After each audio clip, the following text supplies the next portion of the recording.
Hi friends, welcome back to Mekan Recipes. நம்ம இந்த வீடியோவில் ஒரு சூப்பரான பிரேக்ஃபாஸ்ட் ரெசிபி ரொம்ப ஈஸியாக எப்படி செய்கிறதுன்னு பார்க்கலாம். ரொம்ப டேஸ்ட்டாக இருக்கும். அதுக்கு முன்னாடி நம்ம சேனலை ஃபஸ்ட் டைம் பார்க்குறவங்க மறக்காமல் சப்ஸ்கிரைப் பண்ணிக்கோங்க. பக்கத்தில் அப்படியே பெல் ஐக்கானையும் கிளிக் பண்ணிக்கோங்க. அப்போ தான் நான் போடுற புது வீடியோ நோட்டிஃபிகேஷன் உங்களுக்கு காமிக்கும். இதுக்கு அரை கப் கடலை மாவும் அரை கப் ரவையும், அதாவது எந்த கப் அளவில் நம்ம கடலை மாவு எடுக்கிறோமோ அதே கப் அளவு ரவையும் சேர்த்து நல்லா ஒரு கப்புக்கு தண்ணி ஊற்றி நல்லா மிக்ஸ் பண்ணிக்கணும்.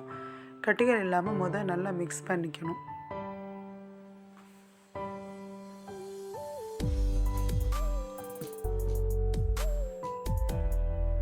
இப்போது அதை நல்லா கட்டிகள் இல்லாமல் மிக்ஸ் பண்ணதுக்கப்புறம் திரும்பவும் ஒரு கப் அளவுக்கு தண்ணி சேர்த்துக்கிறேன்.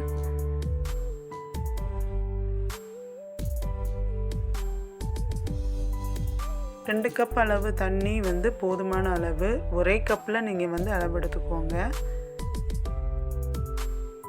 இப்போ இதில் கொஞ்சம் மஞ்சத்தூள் ஒரு அரை டீஸ்பூன் கிட்ட மஞ்சத்தூள் சேர்த்துக்கிறேன். இதையும் சேர்த்து நல்லா இப்போது இதை மிக்ஸ் பண்ணி இதை அப்படியே வச்சிடலாம் கொஞ்சம் நேரம். இப்போ ஒரு பேனில் 2 டேபிள் ஸ்பூன் கிட்ட நான் எண்ணெய் ஊற்றிக்கிறேன். இதில் இப்போ போல் கடுகு, ஜீரகம், உளுந்தம்பருப்பு இதெல்லாம் போட்டு நல்லா ஃபஸ்ட்டு தாளிச்சுக்கணும்.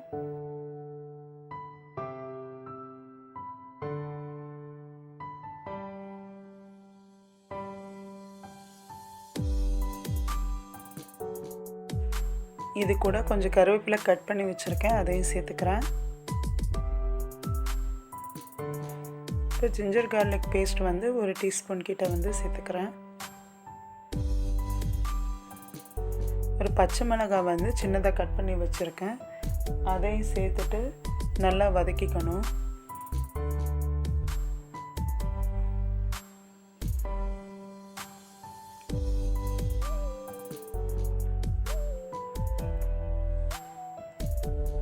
இதெல்லாம் பச்சை ஸ்மெல் போனதுக்கப்புறம் நம்ம கலந்து வச்சுருக்க இந்த மாவை இதில் ஊற்றி நல்லா கலந்து விட்டுக்கணும், கட்டிகள் இல்லாமல்.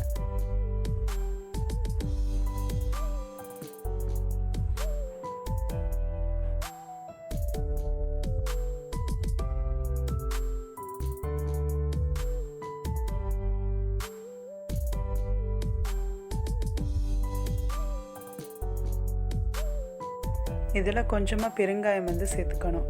இப்போ சேர்ந்து இது கெட்டி ஆகிற வரைக்கும் நல்லா ப்ரெஸ் பண்ணி கட்டிகள் இல்லாமல் நம்ம இதை கலந்து விட்டுக்கணும். நான்ஸ்டிக் பேன் யூஸ் பண்ணும்போது ரொம்ப ஈஸியாக இருக்கும், ஒட்டாமல் வரும்.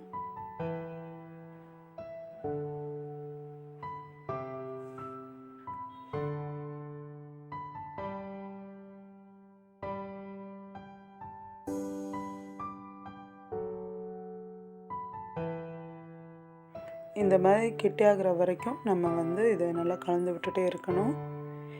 இப்போ இந்த அளவுக்கு கெட்டியானதுக்கப்புறம் நம்ம அடுப்பை ஆஃப் பண்ணிவிட்டு இதை ஆற வைக்கணும்.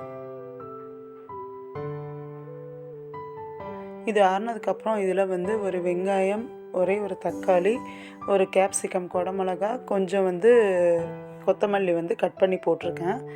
இதில் கொஞ்சம் உப்பு சேர்த்துக்கிறேன். 1 டீஸ்பூன் மல்லித்தூள், அரை டீஸ்பூன் கரம் மசாலா, இதெல்லாம் சேர்த்து கொஞ்சம் நல்லா பிசைஞ்சுக்கணும். இது கையில் ஒட்டும், அதனால கொஞ்சம் எண்ணெய் சேர்த்து இப்போ எல்லாம் நல்லா மிக்ஸ் பண்ணி விட்டுக்கணும். நம்ம இது ஒரு சப்பாத்தி மாவு அளவுக்கு நம்ம பிசைஞ்சுக்கணும்.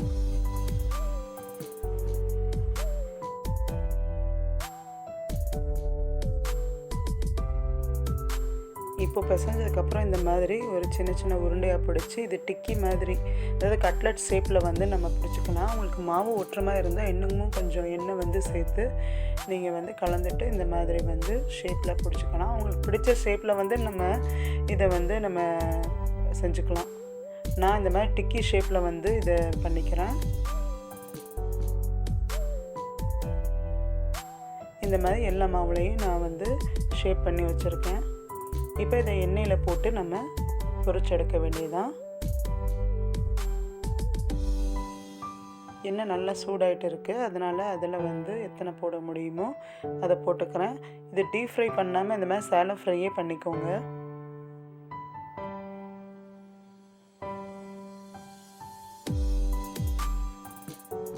ஒரு பக்கம் நல்லா வெந்ததுக்கப்புறம் தான் திருப்பி போடுங்க, இல்லைன்னா உடஞ்சிரும். எல்லாமே எண்ணெயிலேயே வந்து உடஞ்சி போயிடும். நல்லா வெந்ததுக்கப்புறம் மெதுவாக இந்த மாதிரி வந்து திருப்பி போட்டுக்கணும். இப்போ 2 பக்கம் நல்லா இந்த மாதிரி ப்ரௌன் கலர் ஆனதுக்கப்புறம் நம்ம வந்து பார்த்து எடுத்துக்கணும். இது கொஞ்சம் உடையிற மாதிரி தான் இருக்கும், அதனால பார்த்து மெதுவாக தான் எடுக்கணும்.